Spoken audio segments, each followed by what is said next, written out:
Taiwán en Contexto, un programa que les permitirá conocer un poco más de Taiwán, su cultura, su historia, de una forma más divertida, con Silvia Cáceres en RTI.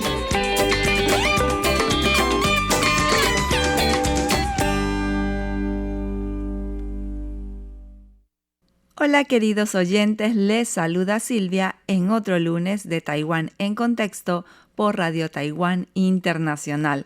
Espero que hayan pasado una semana llena de bendiciones. Les cuento que hoy les traigo un tema que tiene que ver con la agricultura y la industria. Vamos a ver de qué se trata. Empecemos. El río Nilo se desbordaba todos los años, pero esas inundaciones lo convirtieron en la cuna de la civilización egipcia. Si quisiera identificar un río en Taiwán que fuera propenso a inundaciones, pero que también fuera esencial tanto para la civilización agrícola como para el desarrollo industrial de la isla, entonces ese río sería Zhou Shui. Una mañana de verano cruzamos el puente Ershui en el condado de Changhua, en Linne, en el condado de Yunlin, en una búsqueda para aprender sobre la cultura del río Zhou Shui. Estos dos municipios rurales bordean el río por su tramo más estrecho. Desde el puente vemos rocas, malezas amarillentas y ocasionales matas de hierba verde en la llanura aluvial expuesta debajo. La primera plantación de arroz acaba de ser cosechada en los arrozales adyacentes, cuyos fondos fangosos ofrecen un oscuro contraste con la luz del sol que se refleja en sus superficies acuosas. Hace 300 años, bajo el gobierno de la dinastía Qing, Xi Shipán, primo de Xilang, el almirante chino que había gobernado Taiwán como marqués, se mudó a Changhua y construyó el canal de irrigación de Babao. Terminada en 1719, fue la primera red de canales de riego a gran escala de Taiwán. Al extraer agua del río Zhou Shui para regar las granjas de Changhua, ha proporcionado durante mucho tiempo un gran impulso a la agricultura en Taiwán. Además de alimentar a los taiwaneses, el arroz cultivado allí y exportado a China continental a través de Lucan generaba dinero para Taiwán. Eso nos lo cuenta Li Youping, director de la Oficina de Gestión del Cuarto Río de la Agencia de Recursos Hídricos, WRA por sus siglas, que está orgulloso del impacto del agua del riego del río. Después de la construcción del canal de Babao, Huang Xiqing construyó el segundo canal Babao para irrigar el centro de Changhua. Luego, durante la era japonesa, el gobierno colonial se hizo cargo y amplió el sistema de canales de riego de propiedad privada, Zi Shai Pi Shun, para llevar agua desde Zhou Shui al municipio de Xichou de Changhua. Y en 1924, el ingeniero civil Yoichi Hata construyó el sistema de riego de Yan'an, que extraía agua de la orilla sur del río para sustentar la agricultura en Yunlin. Por otro lado, les cuento que desde su nacimiento en la ladera sur del monte Hehuan, cerca del paso de Sakuma o Ulin, el río Zhou Shui corre a lo largo de 186 kilómetros y el río y sus afluentes fluyen a través de Nantou, Chiayi, Yunlin y Changhua, en el centro de Taiwán. Antes de llegar al mar, la abundante agua que proporciona es rica en partículas orgánicas del suelo, que refuerzan la fertilidad del suelo.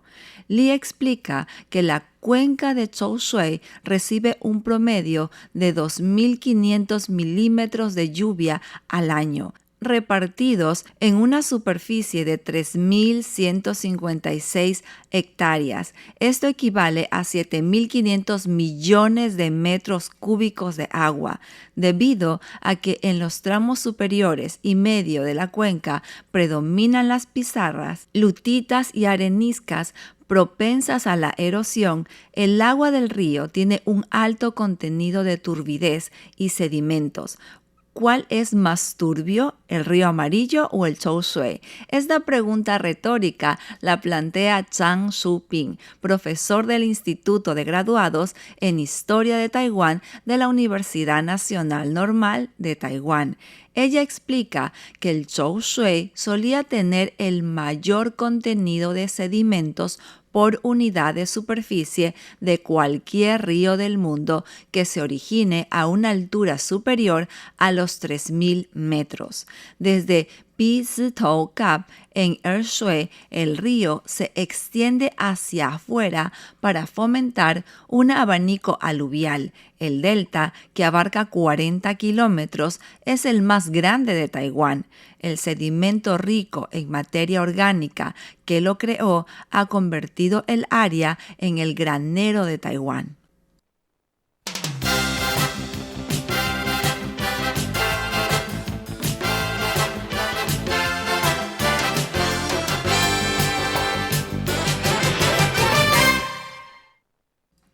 Y estamos de regreso y les cuento que las olas del océano levantan barcos, pero también pueden volcarlos. Y del mismo modo, en Chou Shui, nutre los cultivos y provoca inundaciones de pesadilla.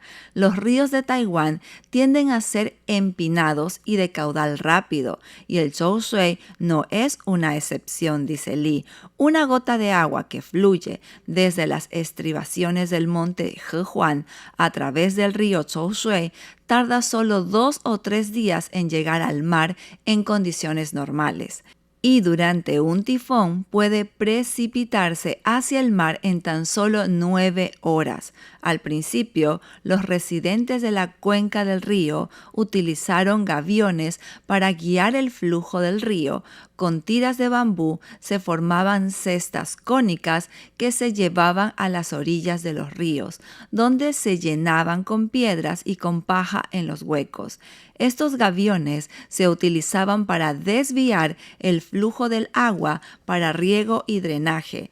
El oficio de hacerlo se convirtió en una profesión por derecho propio.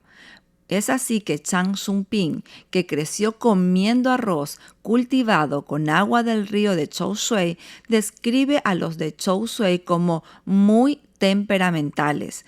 El río cambió de curso muchas veces como resultado de la sedimentación y en 1898 se produjeron graves inundaciones. En consecuencia, el gobierno colonial japonés emprendió un proyecto de revestimiento del banco que estableció su curso actual. Antes del proyecto de revestimiento, los residentes río abajo celebraban rituales taoístas para dotar a los talismanes de poderes de supresión de inundaciones, y en el 7º mes del calendario lunar demostraban su reverencia por el río celebrando una ceremonia del rey de la corriente. Además de sus grandes cantidades de agua, el río también presenta importantes desniveles. El gobierno colonial japonés construyó allí represas hidroeléctricas, sentando las bases para la industrialización de Taiwán. Por lo tanto, Chou Shui es también la madre de la industria taiwanesa, dice Chang. La WRA señala que cuando se completó la planta hidroeléctrica del lago Sun Mun en 1934, fue más que un simple triunfo de la ingeniería civil en Taiwán. Era la planta hidroeléctrica más grande de todo el este de Asia. Ante el aumento constante del uso del agua por parte de la agricultura, la industria y las residencias, el gobierno desarrolló un nuevo plan del agua en 1990. A lo largo de los tramos medios del río construyeron el Jijiware con puntos de toma establecidos en ambos extremos y acueductos conectores para suministrar agua a canales de riego. Para la sexta planta de cracker de nafta en Miaoli, en Yunlin, se construyó un canal exclusivo desde el estanque octogonal en Lingney que distribuye agua desde Jijiware y desde su propia toma del río a diferentes usuarios.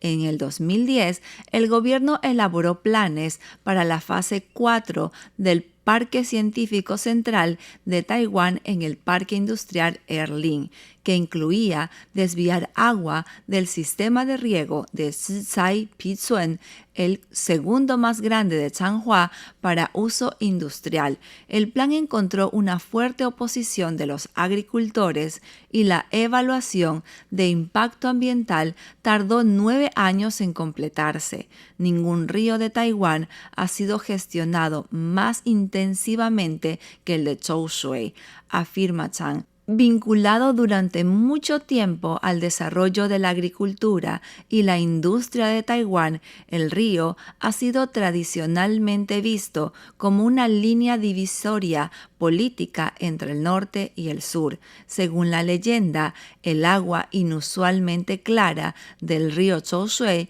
significa un cambio inminente en el partido en el poder.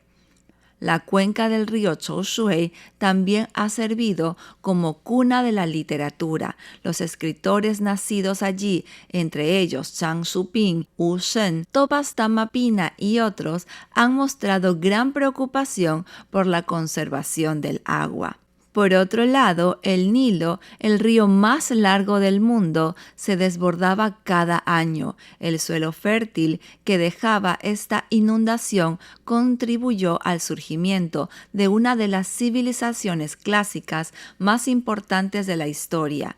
Egipto celebra el Nilo como un festival durante las 2 últimas semanas de agosto. El festival brinda una oportunidad para que la gente exprese su gratitud por sus bendiciones y en particular por el regalo de tierras fértiles que brinda el río.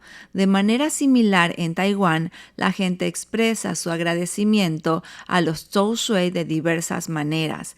En 1995, el Consejo de Asuntos Culturales, ahora el Ministerio de Cultura, comenzó a organizar el Festival Internacional del Agua Corriente de Ershui, que destaca tradiciones como el agua corriente y la ceremonia de la Puerta del Canal en el templo de Shilin y el Canal Babao en Changhua. Se lleva a cabo el primer fin de semana de noviembre, cuando tradicionalmente las cosechas de otoño se almacenan para el invierno. En los últimos años ha incluido una carrera en ruta. Los participantes corren por la ruta del Canal de Babao y aprenden sobre los esfuerzos de las generaciones mayores para crear el canal. El evento ha atraído a muchas participaciones internacionales. Cuando se cavó el canal por primera vez, los intentos de Xi Shiping y sus asociados de desviar agua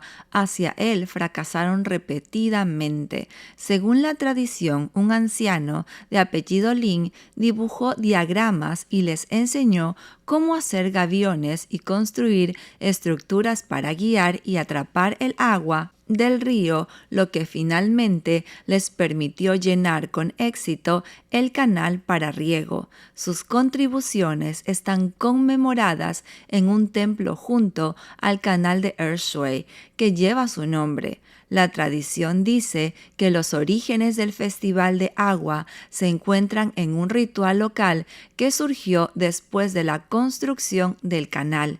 según el cual cada año, cuando se vertía agua en el canal, la gente honraba al dios del río corriendo a lo largo del lecho del canal delante del agua. Estos corredores a menudo se ahogaban por el rápido avance del torrente. El festival de hoy preserva esta tradición cultural al alentar a las personas a estar agradecidas por el agua que sustenta sus vidas. Ha sido un gusto para mí acompañarlos este lunes en Taiwán en Contexto por Radio Taiwán Internacional. Los espero la próxima semana. Les deseo muchas bendiciones. Los quiero. Bye bye.